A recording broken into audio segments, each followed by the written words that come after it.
Bung Fahri Hamzah, begitu saya menyebutnya, memberikan kabar yang sangat menohok bagi kita semua, terutama terkait kemajuan industri di dalam negeri. Bagaimana tidak, beliau diajak langsung oleh Bapak Presiden Joko Widodo meresmikan smelter. Ini artinya, di samping peresmian smelter ini, Indonesia telah menunjukkan jalan yang baik dan trek yang tepat. Mas, saya kemarin diajak presiden untuk meresmikan 3 smelter, luar biasa. Terjadi pertumbuhan nilai tambah ribuan persen pada raw material kita yang sudah kita kirim ke luar negeri mentah-mentah sejak 400 tahun yang lalu, kata beliau, sampai-sampai kata Pak Jokowi, sampai-sampai ekonomi dunia ini, industri negara-negara maju, yang maju karena kita ini sudah kecanduan dari sumber daya alam yang disedot dari bangsa Indonesia, sementara kitanya sendiri tidak pernah punya kesempatan untuk mengelola hasil kita sendiri. Ini smelter yang sangat besar sekali dengan investasi juga yang sangat besar sekali. Tadi pagi di PT Aman di Sumbawa itu investasinya 21 triliun rupiah dengan kapasitas produksi bisa sampai 900.000 ton konsentrat. Yang di sini PT Freeport Indonesia investasinya 56 triliun rupiah dengan kapasitas produksi bisa mencapai 1,7 juta ton konsentrat tembaga. Jadi apa yang sering saya sampaikan, hilirisasi pembangunan smelter itu sekarang betul-betul ada dan memang sangat besar sekali, bisa dilihat sendiri ya. Pak, tadi disebut kalau misalkan ada kelebihan dari dividen, pajak PPh 80 triliun dengan adanya smelter tembaga ini. Bisa dijelaskan lagi Pak, itu tadi hitung-hitungannya bagaimana tuh Pak? Ya dihitung aja, coba dicek. Pajak daerahnya berapa yang ke Papua dan kabupaten-kabupaten yang ada di sana. Kemudian dari dividen, dari royalti, dari PPh Badan, dari PPh 21, dari pajak ekspor, biaya keluar, ya semua dihitung aja. Tolong dihitung. Pak, terkait dengan penambahan saham 10% untuk Freeport itu masih dalam negosiasi. Dulu saat kita mengambil 51%, itu juga negosiasinya juga tidak sebulan, 2 bulan, 3 bulan, tahunan, alot. Bukan hal yang gampang, hal yang sangat, dan saat itu memang banyak yang sudah pesimis, tapi saya masih optimis bahwa akan kita dapatkan 51% saham mayoritas. Ini masih proses, nanti tanyakan prosesnya ke Pak Menteri SDM. Tapi saya minta memang secepatnya harus di-clearkan, karena smelternya juga sudah jadi, dan ini adalah milik Indonesia. Ya. Pak, tadi di sambutan juga Bapak bilang bahwa ini baru awal, Pak. Artinya harus ada smelter yang banyak gitu di Indonesia. Sudah dibicarakan dengan Pak Prabowo, Pak, hal ini, hilirisasi?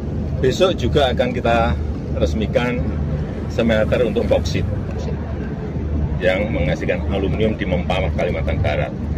Yang lain-lain nanti, pemerintah baru pasti akan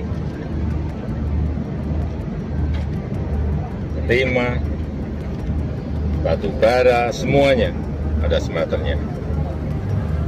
Tembaga, emas, nikel, semuanya. Dan memang harus secepatnya diturunkan pada produksi turunan,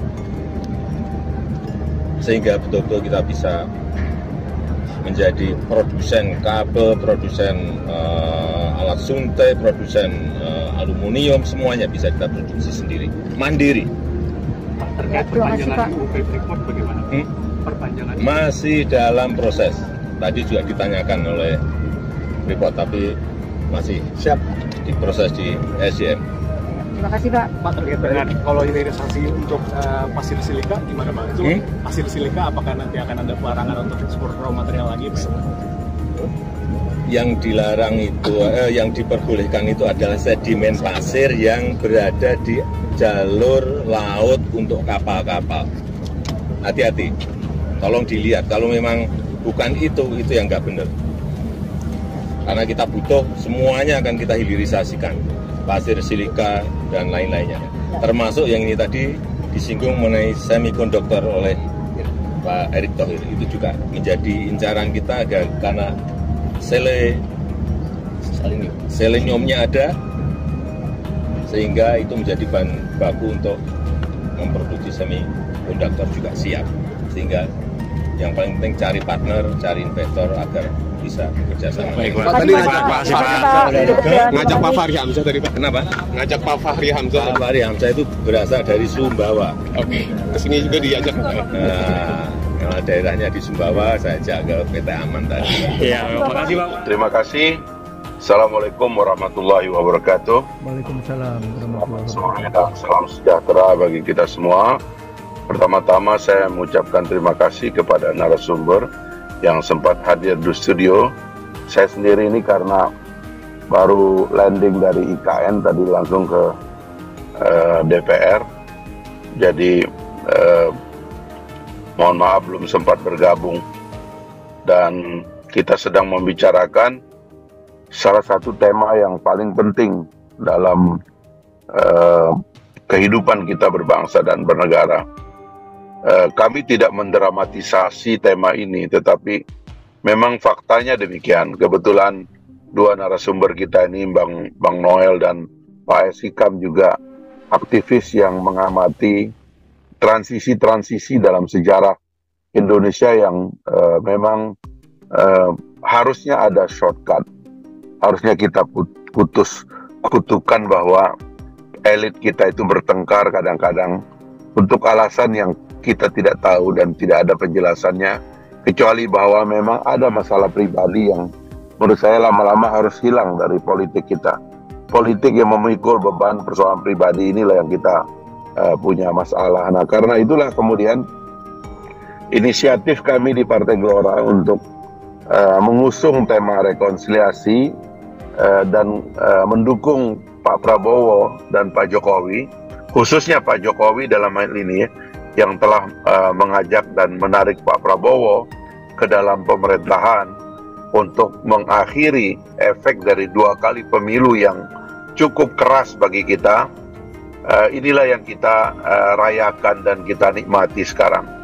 Banyak orang yang tidak mau terima hasil-hasil ini, tapi kita sebagai bangsa yang bersyukur, kita harus mau mengakui bahwa ada kebesaran jiwa dari para pemimpin yang akhirnya menyatukan kita, menggabungkan kita, dan menciptakan approval dari rakyat. Saya barusan membaca